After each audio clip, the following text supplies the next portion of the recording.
दोस्तों इस वीडियो में जानने वाले हैं कंकाल तंत्र यानी जो है कंकाल तंत्र के बारे में पूरा संपूर्ण विश्लेषण थ्योरी क्लास के साथ जानने वाले हैं और ये खान सर की पीडीएफ को आपको बताने वाले हैं। तो चलिए, यदि आप किसी भी कॉम्पिटेटिव एग्जाम की तैयारी कर रहे हैं तो आप लोग वीडियो को पूरा एक बार जरूर देख लीजिए और ये सारे के सारे सिलेक्टेड क्वेश्चन होने वाला है आपके एग्जाम के लिए। चलिए यानी क्लास समझ जाएंगे आप तो एग्जाम में जो है आपका ऑब्जेक्टिव बहुत ही आसानी से जो है बन पाएगा।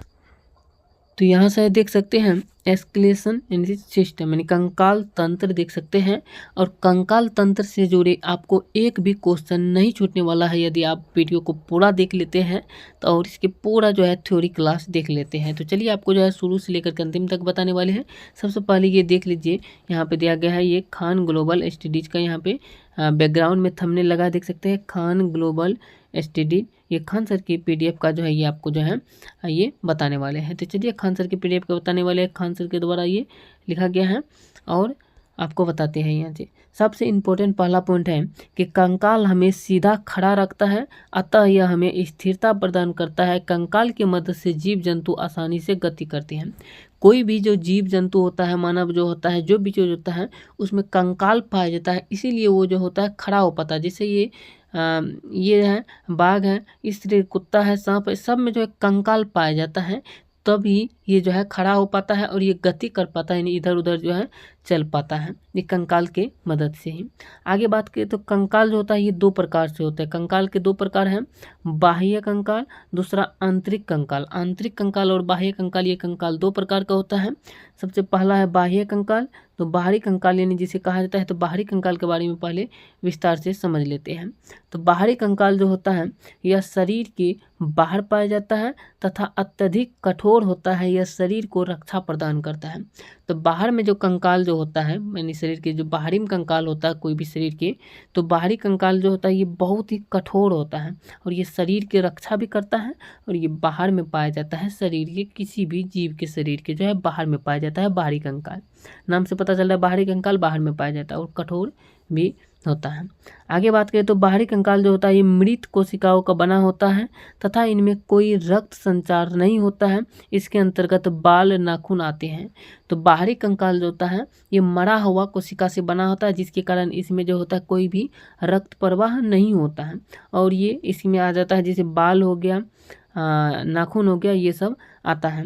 एग्जाम्पल के लिए समझ लीजिए, केंकरा में पाया जाता है, तिलचट्टा में पाया जाता है, मकड़ी में पाया जाता है, टिड्डू में पाया जाता है, घोंघा में पाया जाता है, चींटी में, चिऊटा में, मधुमक्खी में, बिच्छू, सीप, शंख, कीट, ये सब में जो होता है इत्यादि, ये सब में जो होता है ये बाहरी कंकाल पाया जाता है।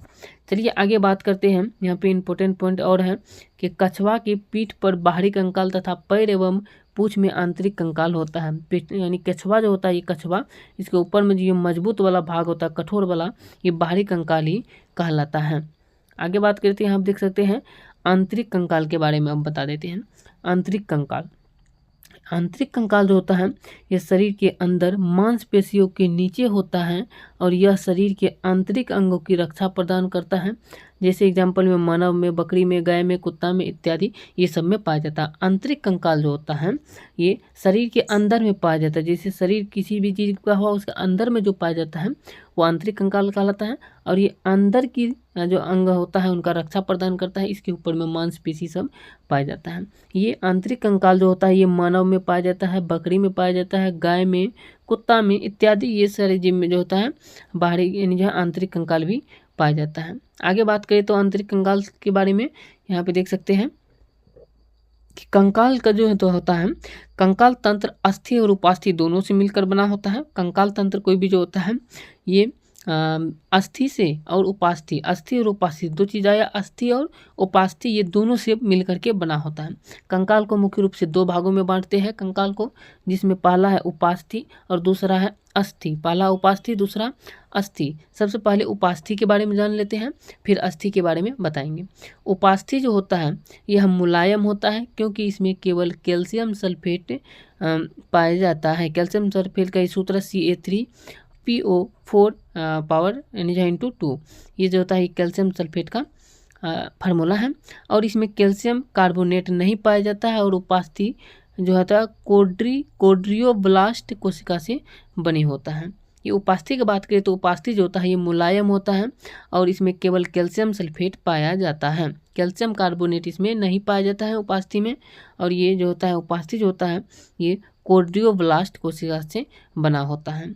आगे बात करें तो नाक, कान तथा सभी बड़ी हड्डियां जो होता है इसके सिरे पर जो होता है ये कार्टिलेज पाया जाता है, कार्टिलेज पाया जाता है। ये नाक, कान तथा सभी बड़ा हड्डी जो होता है जितने भी सभी में जो होता है इसके सिरा पर कार्टिलेज पाया जाता है। कार्टिलेज की बात करें तो ये कार्टिलेज के आप देख सकते हैं ये नॉर्मल कार्टिलेज हो गया और डैमेज कार्टिलेज ये बीच वाला भाग कहलाता है। इस तरीके से ये सब कहलाता है, देख सकते हैं।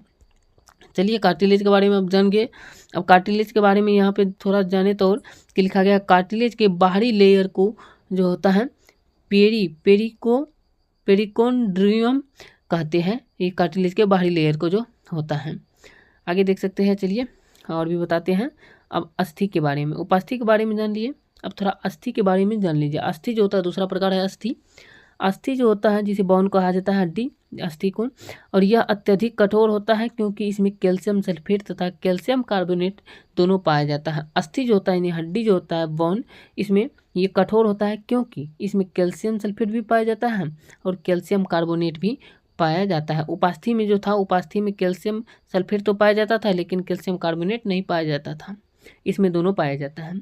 आगे बात करें तो हड्डियों का अध्ययन जो होता है ऑस्टियोलॉजी कहलाता है। हड्डियों का अध्ययन ऑस्टियोलॉजी कहलाता है, इसको याद रखना है। आगे है अगला पॉइंट, अस्थि ऑस्टियोब्लास्ट कोशिका के बने होते हैं और मानव अस्थि में विशेष प्रकार की प्रोटीन होती है जिसे हम कोलोजन प्रोटीन कहते हैं।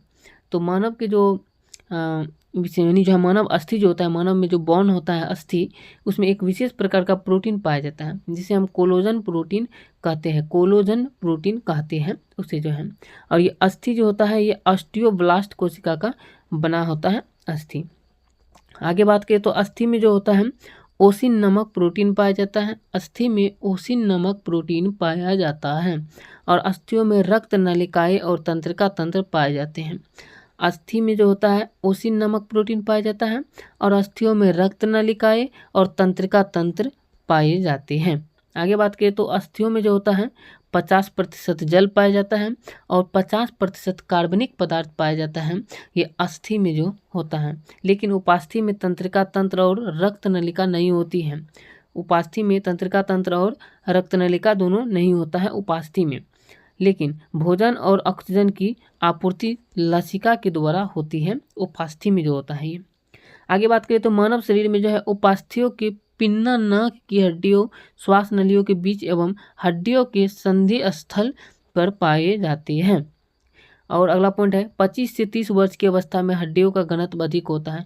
जब व्यक्ति का उम्र जो होता है या किसी भी चीज़ का उम्र 25 से 30 वर्ष होता है, उस अवस्था में जो होता है हड्डी जो होता है यानी बोन, ये अस्थि, इसका घनत्व जो होता है और अधिक होता है, यानी बहुत अधिक होता है घनत्व जो होता है।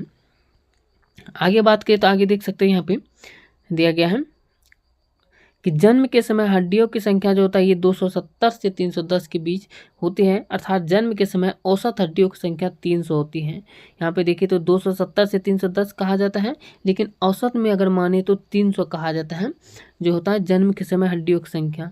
लेकिन जब ये बाल्य अवस्था में आता है तो बाल्य अवस्था में हड्डियों की संख्या 208 हो जाती है, ये 300 से घट करके जो है।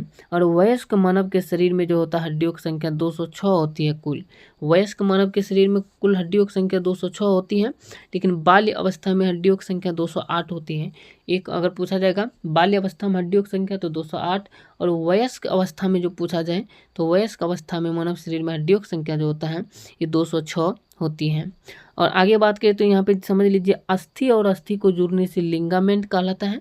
जहाँ पे दो अस्थि जुड़ता है तो ये वाला भाग जो होता है ये लिंगामेंट कहलाता है। और दूसरा बात करें तो मांस और अस्थि, ये मांस जो होता है मान लीजिए ये मांस है और इसमें हड्डी पाए जाते हैं बोन यानी अस्थि, तो मांस और अस्थि जो ये जुड़ता है ऊपर से जो रहता है तो ये जो होता है ये कहलाता है टेंडम, ये टेंडम कहलाता है। और जब दो मांस ही मांस और मांस जुड़ते हैं तो ये यानी जो है एस्लेक्सर कहलाता है, SELEXOR एस्लेक्सर कहलाता है। आगे बात करते हैं यहाँ पे देख सकते हैं मानव शरीर के समस्त अस्थियों जो होता है इसको दो भागों में बांटा जाता है। मानव शरीर के जो पूरा अस्थि जो होता है इसको दो भाग में बांटा जाता है मानव शरीर की समस्त अस्थियों को, अनुबंधी उपांगी और दूसरा अक्षीय जो होता है, ये दोनों में कहलाता है। तो ये अनुबंधी उपांगी ये हो गया और अक्षीय ये आगे जो है इसके बारे में आगे पूरा डिटेल से बात करने वाले हैं। तो इस वीडियो में इतना ही क्वेश्चन का कवर किया। आगे देख सकते हैं कितना है, 3 पार्ट में जो है पूरा कंकाल तंत्र को जो है खत्म करने वाले हैं। यदि आप यहाँ तक देख लिए हैं तो वीडियो कैसा लगे आप लोग कमेंट करके जरूर बताइएगा। अगर अच्छा लगा तो वीडियो को जरूर लाइक कर दीजिएगा। चलिए मिलते हैं नेक्स्ट वीडियो में इसका अगला पार्ट लेकर के, तो वहाँ से आगे के क्वेश्चन को, और ये टोटल जो होता है कंकाल तंत्र को 3 पार्ट में जो आपको पूरा कंप्लीट हो जाएगा। जय हिंद।